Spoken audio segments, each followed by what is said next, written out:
Welcome students, एक बार पुनः है बीए पार्ट 3 की क्लास में आप सभी लोगों का स्वागत है।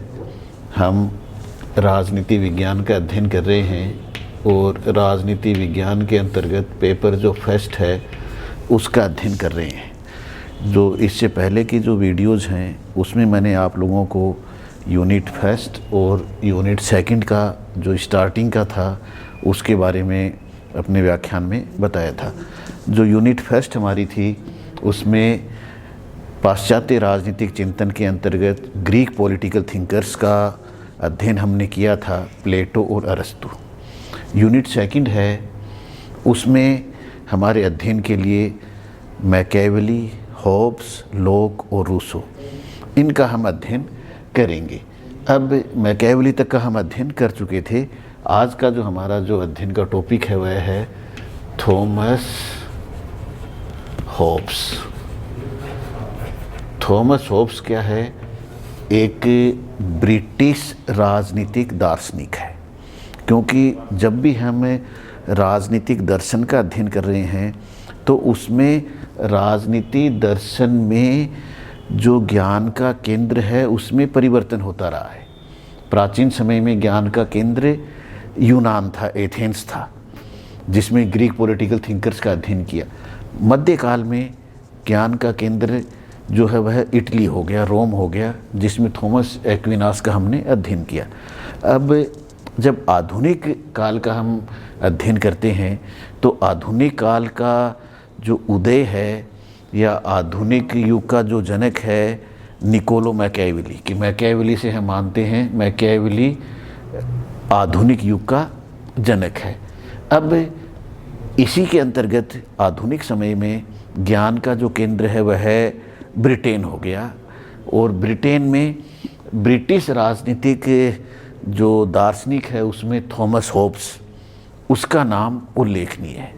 थॉमस हॉब्स ने के बारे में कहा जाता है कि थॉमस हॉब्स जो है वह ब्रिटेन के द्वारा जितने भी राजनीतिक दार्शनिक पैदा किए गए हैं उनमें सबसे श्रेष्ठ है, कि हॉब्स महानतम इंग्लिश राजनीतिक दार्शनिक। और हॉब्स से ये मानते हैं कि थॉमस हॉब्स के द्वारा राजनीति विज्ञान में नए सिरे से विज्ञान का प्रभुत्व बढ़ने लगा था।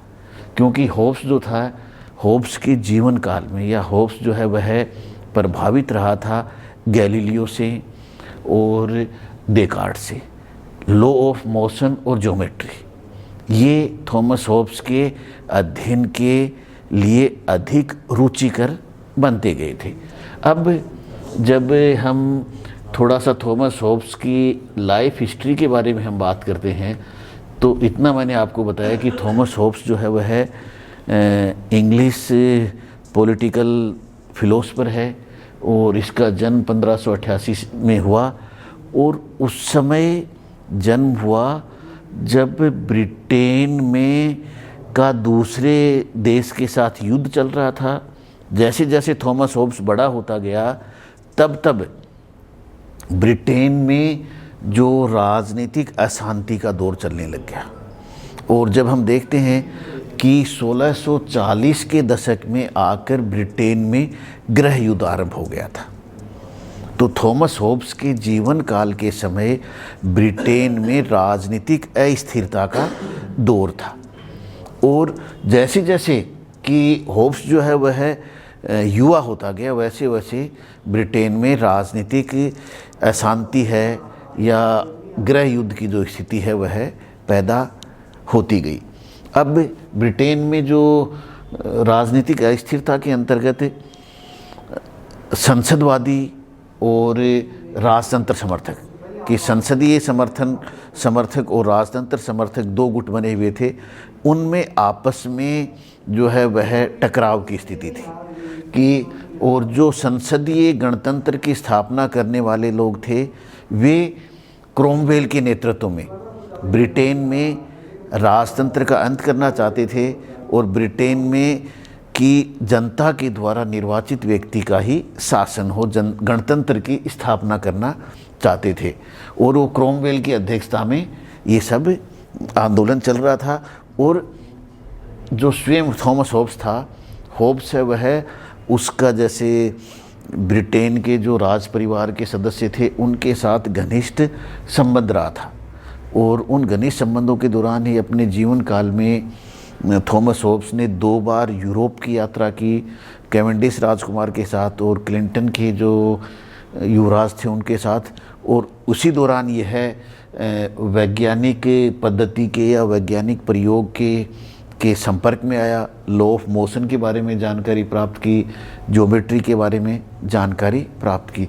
लेकिन जब हम ब्रिटेन में अस्थिरता के दौर की जब हम बात कर रहे हैं तो वो 1640 के दशक में आरंभ हो गया और ये कब तक चला कि 1660 तक कि, और क्रोमवेल की अध्यक्षता में ब्रिटेन को एक गणतंत्र बनाने की प्रक्रिया आरंभ हो गई। और इसमें स्वयं थॉमस होब्स था, वह एक राजतंत्र समर्थक था। और जैसे ब्रिटेन के गृह युद्ध में क्रोमवेल के गणतंत्र समर्थकों की विजय हुई, तब थॉमस होब्स को भी लगा कि ब्रिटेन उसके रहने के लिए सुरक्षित नहीं है, तो वह भागकर फ्रांस चला गया। फ्रांस में जाने के बाद जैसे ही वहाँ गया तो वहीं पर ब्रिटेन का जो युवराज था, क्योंकि इसके जो चार्ल्स द्वितीय, वह भी भागकर फ्रांस आ गया था।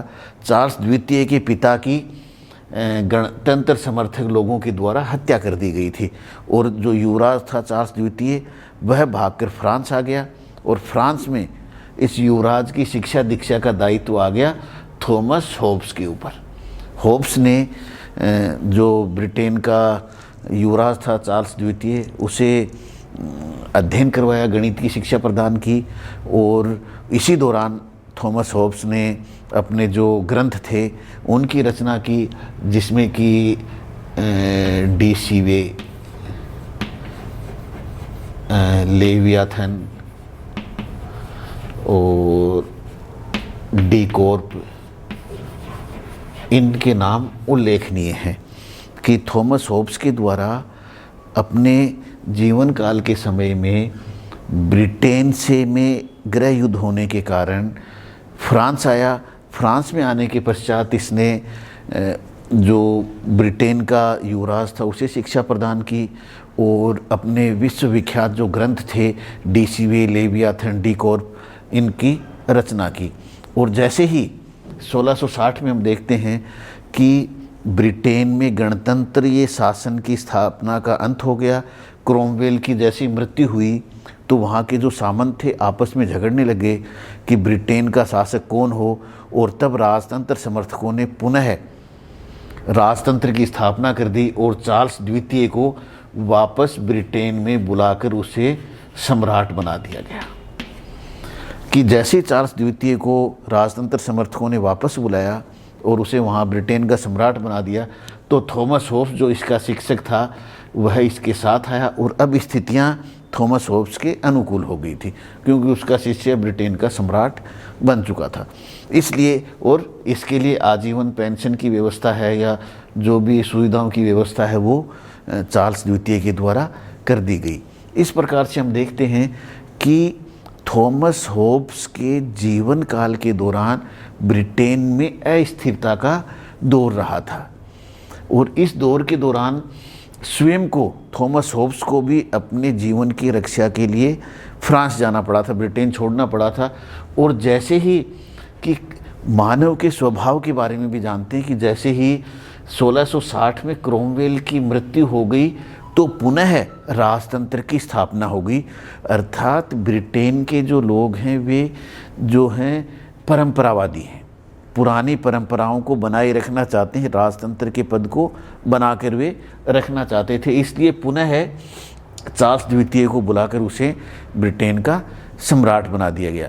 इस प्रकार थॉमस होब्स के जीवन काल में जो राजनीतिक अस्थिरता का दौर इसने देखा था और उसी दौरान इसने देखा कि कैसे सम्राट की हत्या कर दी गई थी। क्रोमवेल की मृत्यु के पश्चात पुनः गृह युद्ध आरंभ हो गया था।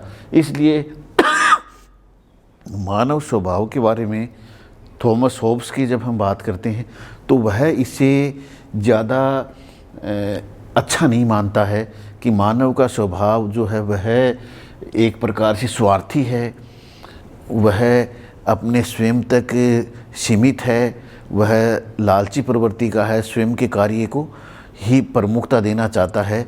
इस प्रकार थॉमस होब्स जो है वह मानव के स्वभाव को एक जो नकारात्मक पक्ष है उसके रूप में ही इसका अध्ययन करता है।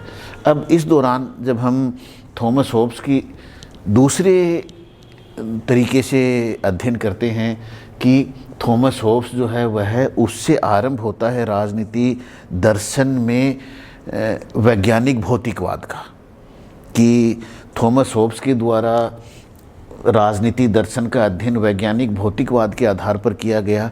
तो वैज्ञानिक और भौतिकवाद दोनों दो शब्द हैं। वैज्ञानिक के रूप में वह संपर्क में आया था गैलीलियो के अपने यूरोप यात्रा के दौरान, और उसने लॉ ऑफ मोशन का अध्ययन किया था और देखा था कि कैसे कॉज एंड इफ़ेक्ट का रिलेशन है, कि कोई भी कार्य हो रहा है उसके पीछे कोई ना कोई गति विद्यमान है, कि वैज्ञानिक अर्थात किसी भी कार्य के होने के पीछे कोई ना कोई कारण होना, कार्य और कारण का संबंध होना। वैज्ञानिकता का अर्थात किसी न किसी प्रकार से उसको तथ्यों के आधार पर सिद्ध करना, व्यवस्थित रूप से अध्ययन करना।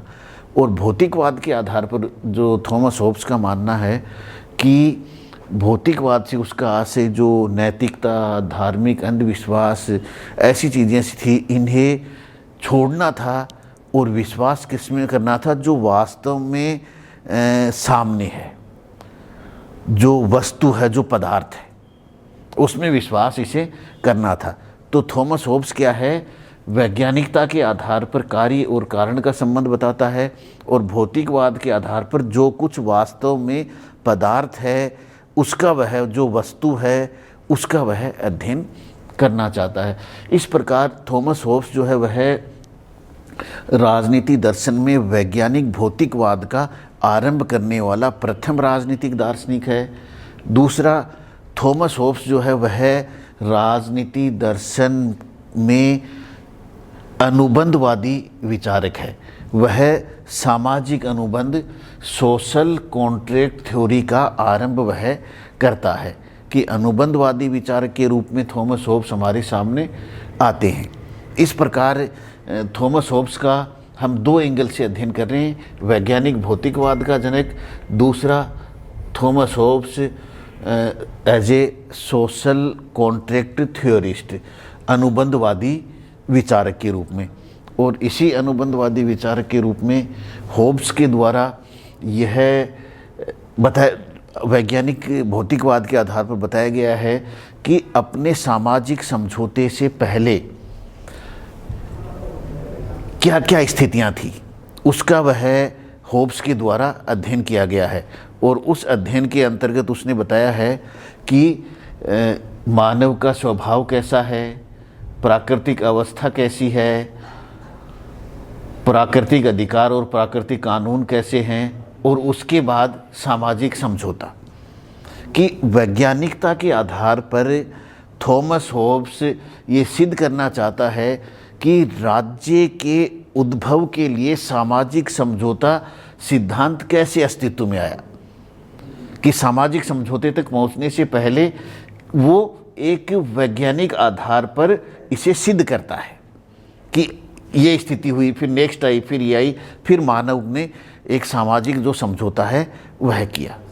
और इसका जो इस होब्स का सामाजिक समझौता सिद्धांत है, उसका जो प्रसिद्ध ग्रंथ है लेवियाथन में है।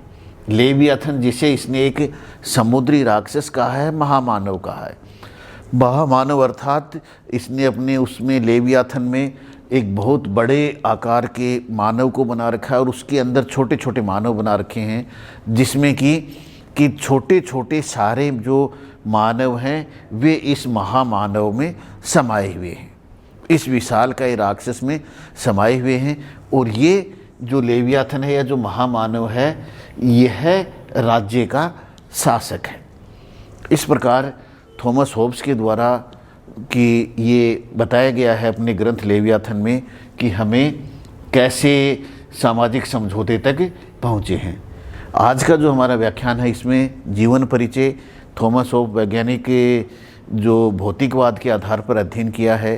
कल से जो हम है थॉमस होब्स के जो सामाजिक समझौता, कैसे सामाजिक समझौता वह करता है और किस प्रकार की शासन व्यवस्था को उपयुक्त मानता है, उसका अध्ययन करेंगे। तब तक के लिए आप लोगों को all the best. Thanks a lot.